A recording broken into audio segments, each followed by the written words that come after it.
Venimos a la provincia de nuevo, tal cual como les había adelantado, el tema de la reforma de la Constitución. El día 20 hay que presentarla, ya la reforma, y de eso vamos a hablar con quien es justamente convencional, constituyente. Estamos hablando de el doctor en Economía, diputado provincial, mandato cumplido, mi querido amigo de toda la vida, Julio Moreno. ¿Cómo te va, Julio? ¿Cómo estás? Muy bien, Daniel, un gusto escucharte. La verdad que es un placer poder compartir con vos y estuve escuchando tu programa, bastante interesante, Daniel. Felicidades. Bueno, ahí hacía referencia, te nombraba Sergio Terán, ¿no? Muy bien, Sergio, muy bien. Es un amigo, Sergio. Bueno, mi querido convencional constituyente, doctor Julio Moreno, listos ya en los tramos finales de lo que es la reforma. ¿Qué nos podés contar dentro de lo que son las comisiones en las que vos estuviste participando activamente, como es la de control y demás? Sí, yo estoy en la comisión de control. Los plazos son muy cortitos. Mañana nos juntamos ya para tener un dictamen en mayoría o minoría. Mañana a la tarde es el plazo para presentar los dictámenes de mayoría y minoría de todas las comisiones. Y bueno, obviamente te voy a comentar al principio cuál es el trabajo que nosotros estamos haciendo dentro de la función de la comisión de auditoría. Y bueno, nosotros entendemos que el auditor tiene que ser una persona idónea, capacitada, sin compromiso político, que surja, ¿no es cierto?, de un examen de capacitación, de idoneidad, etcétera, y también que no duren más de 4 años. ¿Y por qué digo no duren más de 4 años? Porque las auditorías normalmente, en cualquier empresa, si vamos a analizar una empresa privada, una auditoría dura 2 o 3 años con la misma empresa, y después se van cambiando, van rotando, justamente para darle más independencia, más transparencia a la gestión de los auditores. Así que nosotros pensamos que el auditor tiene que ser elegido en un concurso, ¿no es cierto?, de antecedentes de oposición, con un jurado medianamente capacitado, claro. Sí, gente de la UNSA, gente de los colegios de abogados, etcétera, y después, por supuesto, seguir los pasos de la legislatura que habla, de la ley habla de que son las cámaras de diputados los que proponen, y hacer una comisión de 17 diputados, 4 de la oposición y 3 del oficialismo, y que esa oposición sean las personas que no hayan acompañado al gobernador, por supuesto, en su trabajo, en su campaña para ser gobernador. Y 4 años y a la casa y no son reelectos. Ese es un poco el planteo, hacia grandes rasgos, te lo comento, Daniel, bien, de lo que nosotros estamos planteando, que queremos que sea, en este caso, la comisión de auditoría o de control. Va a haber comisiones, me gustaría que, si querés, podemos charlarlo. No, por supuesto. Te pueden llegar a interesar, que son varias las que sí, pero para un solo comentario sobre esto que acabas de decir, del tema de la comisión de auditoría. ¿Habrá dictamen único, Julio, o habrá mayoría y minoría en los dictámenes? Mira, yo te diría que hasta ahora, en nuestro caso, en la comisión de auditoría, te diría que hay un consenso generalizado por parte de todos los convencionales de la comisión de sacar un dictamen único. Obviamente van a haber temas como, por ejemplo, que los diputados que elijan los convencionales, o los diputados que elijan los auditores o auditoras, tienen que ser aprobados también por la Cámara de Senadores, y nosotros hemos propuesto por las 3/4 partes de la Cámara de Senadores. Eso sería uno de los temas que podría ser de alguna manera discutible para ponernos de acuerdo mañana. Justamente mañana a las 8:30 nos reunimos y empezamos a hablar. Bien. Pero sí, un bien, poquito de cal y un poquito de arena, y bueno, sería la única comisión. En las otras comisiones te diría que estamos bastante preocupados, justamente porque desde el oficialismo están diciendo que no quieren cláusulas transitorias. ¿Y por qué digo que no quieren cláusulas transitorias? La mayoría de las cláusulas transitorias son las cláusulas que rigen hoy, el momento de hoy, no para mañana. Por darte un ejemplo, la elección de gobernador. Nosotros pensamos que si vamos a hablar de una sola reelección, este periodo se tiene que considerar como el primer periodo y una reelección más y después esperar un periodo más y después volver a ser elegido o lo que fuere. Obviamente eso tiene que estar incluido en las cláusulas transitorias. Claro. Así que eso va a ser un tema de discusión. El oficialismo aparentemente, por lo que nos dijeron varios convencionales, no quieren que haya ningún tipo de cláusula transitoria. Y bueno, esta misma cláusula va a ser para los intendentes, para los concejales, para los diputados, en donde este sería el primer periodo de elección y por supuesto una nueva elección. Ya la historia nos dice de que hay que poner la cláusula. Aparentemente todos piensan de que es una cuestión de fe o de compromiso, pero lamentablemente por la historia que tiene Salta, tenemos que ponerlo para que quede claro, y mientras más claro esté, no se presta más a malas interpretaciones, Daniel. Por supuesto, porque yo lo decía al comienzo, adelantando a la audiencia esta charla con vos, doctor Moreno, que ya hubo en Salta la experiencia. ¿Por qué? Porque si no pone la cláusula transitoria, después, dentro de unos años, no ahora, pero todo pasa por una cuestión de interpretación. No va a faltar el que venga y diga, no, pero como no está previamente establecido, el mandato, supongamos, del gobernador Sáenz del 19 al 23, no se lo puede considerar como primer mandato porque era con la constitución anterior. Entonces, recién empieza a correr desde el 23 en adelante. Entonces, conclusión, yo repito que yo tengo confianza absoluta en la palabra del gobernador en este sentido, pero se podría pensar que el periodo, supongamos, del 23 al 27 es uno y del 27 al 31 el segundo. Exactamente, Daniel, no es un problema personal, eso que quede claro. No, porque es de todo, no es solo de Gustavo Sáenz. Yo por eso lo pongo de ejemplo para que se lo entienda más fácil, pero el tema de los intendentes, de los legisladores, de todo. Claro, exacto, Daniel, lamentablemente acá se personifica o se le da un carácter de ustedes están en contra de o a favor de. La verdad es que nosotros queremos que la Constitución, ya que nos han elegido y tenemos el honor de ser convencionales constituyentes, queremos consensuar y que quede lo más claro posible. Ya la historia de nuestra Constitución habla de quizás se malinterpretó o se entendió mal de un periodo, 2 periodos o 3 periodos. Entonces no queremos que vuelva a ocurrir esto porque esto nos hace muchísimo mal. Por supuesto, claro. Por eso hay que dejarlo expresamente escrito, documentado. ¿Vos qué decís finalmente? ¿Se va a establecer estas cláusulas transitorias o se va a aplicar el número y lo van a dejar así al libre albedrío de los tiempos que vengan? Bueno, Daniel, esto es una postura personal mía, ¿no? Ya claro, si claro. En la Convención Constituyente, o sea, en la Asamblea Constituyente, nosotros vamos a proponer de que de alguna manera se modifique quizás el dictamen de mayoría y se incluyan las cláusulas transitorias.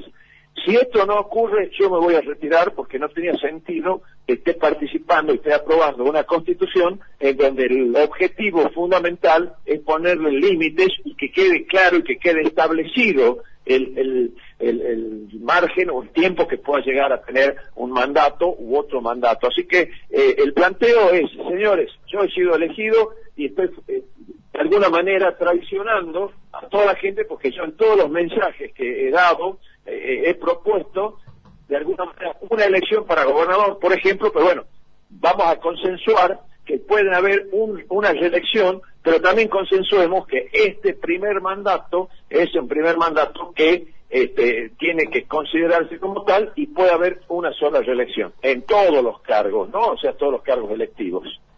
No, claro, por eso, porque si no, como decimos, ya tenemos antecedentes en Salta de que depende de quién la interprete, pero alguien va a aparecer, va a ser una discusión, vaya a saber cuándo, pero qué mejor que dejarlo acá. Ahora yo, esto es una opinión personal y lo dije al comienzo del programa, yo estimo que dada todo el espíritu que llevó a que el gobernador plantee la reforma, se va a mantener en los 8 años, ¿no? Porque el mismo gobernador lo dijo varias veces y vos también lo escuchaste, Julio, que 8 años considera Gustavo Sáenz que es suficiente. Totalmente de acuerdo. Entonces no es un problema personal.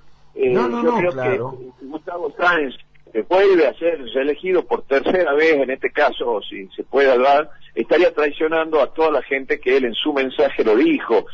Así que yo creo que esto, para que algunas veces lo escuché, que memoria falla, boleta no.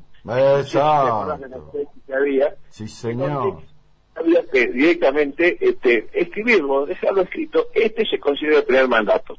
El lobby o la presión que pueden estar haciendo algunos intendentes o algunos legisladores, creo que de alguna manera es entendible, pero también hay que empezar a pensar en la alternancia, hay que empezar a pensar en la participación de toda la gente, y que no siempre sea lo mismo. Entonces, con estas cláusulas, y decir, señores, un mandato más, o sea, este es el primer mandato y puede ser reelecto otra vez, creo que es importante porque la gente se incentiva, especialmente los jóvenes que quieren empezar a participar con proyectos, con propuestas, etcétera, y después, por supuesto, darle vida a los partidos políticos. Entonces, si sabemos que siempre es lo mismo, que el aparato funciona para determinados candidatos y no se le da la oportunidad, la clase política en general va a perder credibilidad, y ese es el miedo y ese es el problema. Hoy la clase política está bastante descreída. Entonces, si nosotros hacemos cosas como esta, que no generamos confianza por parte de los ciudadanos, va a ser peor todavía, porque no va a haber credibilidad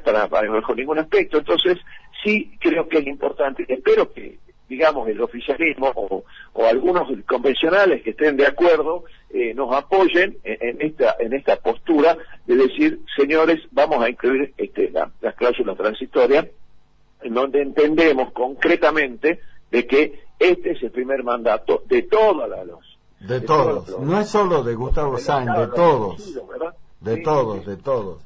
Ahora, me parece de un valor superlativo esto que acabas de decir, doctor Moreno, convencional constituyente. El doctor Julio Moreno nos acaba de decir, si no se firman las cláusulas transitorias que hablan justamente de esto que estamos diciendo, te retirás para no avalar la reforma.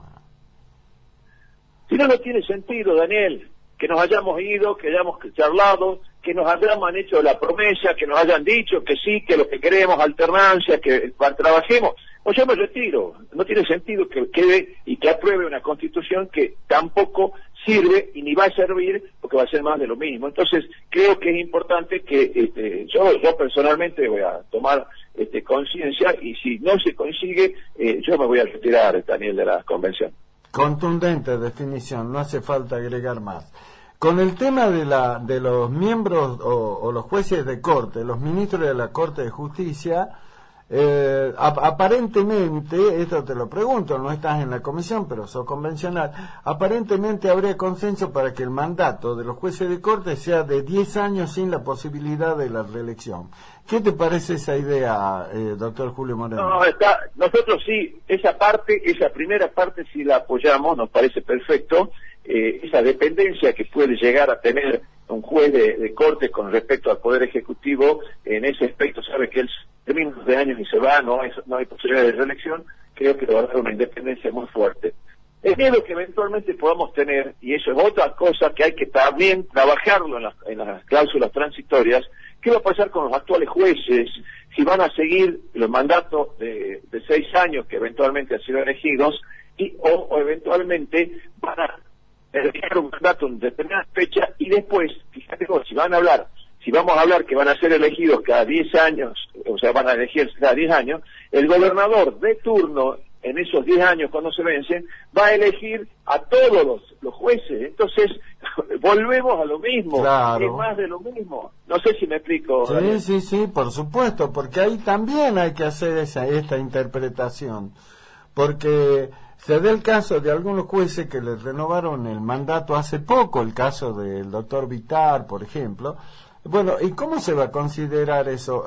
Habrá que ver cuántos años le falta, porque Vitar creo que este es el tercer periodo, el tercer mandato que lleva adelante. ¿Cuántos años más le quedará por seguir en la banca de ministro de la Corte? Eso habrá que definirlo claramente también, Julio, sino como muy bien decís, se presta la interpretación ¿no es cierto?, de quien la haga, de quien la lea, ¿no? Hay una cosa, Daniel. ¿Cuánto tiempo más le quedan a estos jueces que han sido elegidos, como algunos dicen, con la antigua Constitución, o sea, con el vigente que dentro de 20 días va a ser... Ya va a ser vieja, ya va a ser vieja. No, la Constitución vieja, ¿cuándo puede ser, cuándo se le vence? Y por supuesto, se respetará o no se respetará los tiempos de la Constitución. Bueno, eso también tiene que estar incluido en las cláusulas en la transitoria, y hay que dejarlo clarito, como vos decís, Julio, si no ya sabemos lo que pasa. Bueno, y así todo, para que diga que algunos convencionales no quieren saber absolutamente nada de poner las cláusulas transitorias.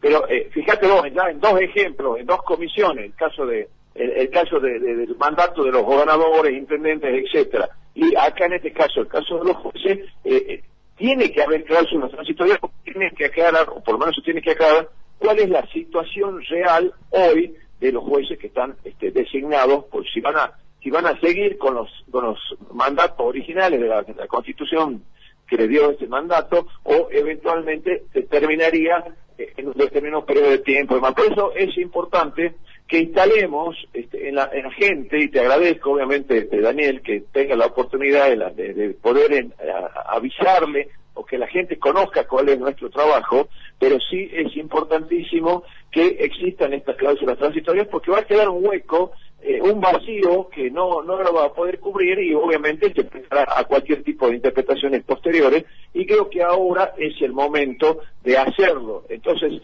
sí o sí es importantísimo que tengamos claro que las cláusulas transitorias son importantes para no dejar ningún tipo de vacío legal, ni huecos, ni malas interpretaciones, porque después se llamarán a determinados eruditos sí, a interpretar cuál es el espíritu, cuál es la ley, cuando en definitiva hoy, en este momento, tenemos la oportunidad de hacerlo. Así que la verdad que no queremos dejar nada librado a mayores interpretaciones, cuando en definitiva hoy tenemos esta oportunidad, Daniel. Por supuesto, que como decimos, esta película ya la vimos. Bueno, lo último, Julio, seguramente será motivo para que sigamos charlando con vos por distintos temas, pero hay uno en particular, ¿no?, que es el tema del presupuesto. No lo abordaremos ahora porque ya no tengo tiempo, pero sí, en líneas generales, desde el gobierno, desde la Casa de Gobierno, se dice que hay un crecimiento importantísimo en el monto, ¿no?, en el monto, digamos, en general del presupuesto. A grandes rasgos, ¿lo miraste? ¿Tuviste oportunidad de ver alguna cifra? ¿Qué te parece? No, lo vi muy rápido, te aclaro que muy rápido, pero te puedo hablar así a grandes rasgos generales. No te olvides, Daniel, que estábamos con el presupuesto del año 2019, por el tema de la pandemia y demás, se prorroga el presupuesto del 2019, se actualizan de alguna manera las cifras, y bueno, obviamente en base a esa actualización se actualizan las cifras para el 2023. Uno de los temas es decir, bueno, ¿cuánto se destina a los rubros? Estuve escuchando que hay 3 o 4 rubros que son los que llevan la mayor cantidad de gastos, de inversiones, pero también me gustaría que me digan, que ya creo que lo explicaron o te dijeron, cuánto del presupuesto se ejecutó. Tengo entendido que no se llegó al 50% del presupuesto. Para entenderlo, ¿qué es un presupuesto? Un presupuesto es la orden que le da el Poder Legislativo al Poder Ejecutivo cómo va a gastar nuestros dineros.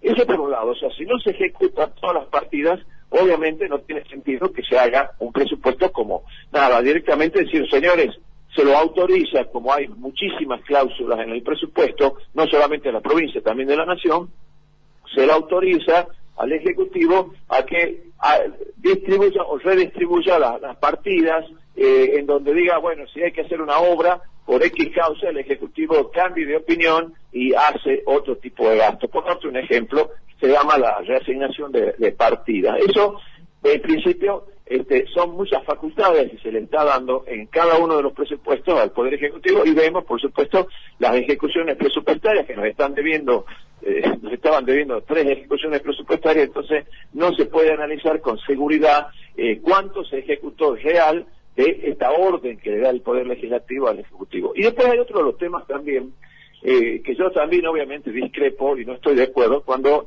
el presupuesto habla de que va a haber una inflación estimada de un 33%, cuando muchísimos economistas hoy ya estamos pensando entre un 50 y un 60% de inflación para el próximo año. Te hablo de la liberación de las tarifas energéticas, que eso va a generar un aumento importante de precios, bueno, las convenciones colectivas de trabajo, etcétera, con las nuevas ajustes de precios por la inflación y demás. Yo calculo que entre 50 y un 60% va a haber de aumento. Entonces, esa diferencia entre el cálculo y un 33% a un 60%, haciendo números redondos, obviamente, tenés un 23% de ingresos que van a aumentar, porque la misma inflación aumentar los precios, aumenta la recaudación.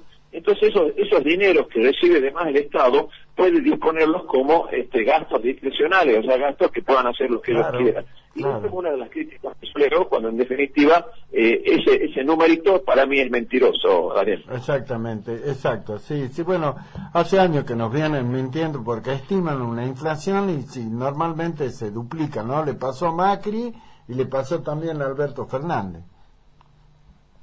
Claro, pero por lo menos tenemos que sincerarnos, ¿no? Decir, sí, bueno, exacto. La inflación estimada de 33, el dólar va a estar en 130 y pico, y la verdad que hoy el dólar, como lo están manejando con una devaluación mensual de un 1,5% y una inflación de un 3%, esto no resiste precios relativos, no resiste ninguna economía, así que van a tener que tener mucho cuidado con la cotización oficial del dólar. O sea, son todos temas que sí lo vamos a ir tratando a medida que pase el tiempo, ¿vale? Por supuesto que sí.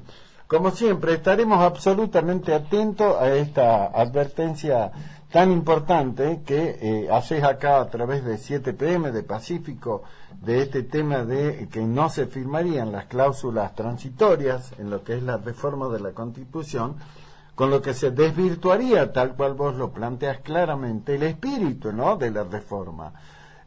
Así que bueno, importantísimo lo que nos acabas de aclarar, Julio, como siempre. Bueno, seguiremos charlando y estaremos absolutamente atentos a cómo sigue esta historia.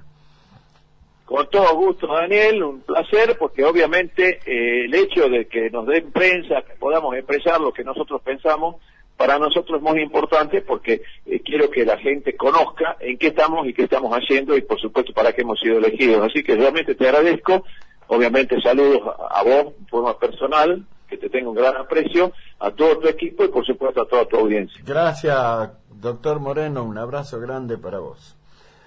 Chao, hasta luego.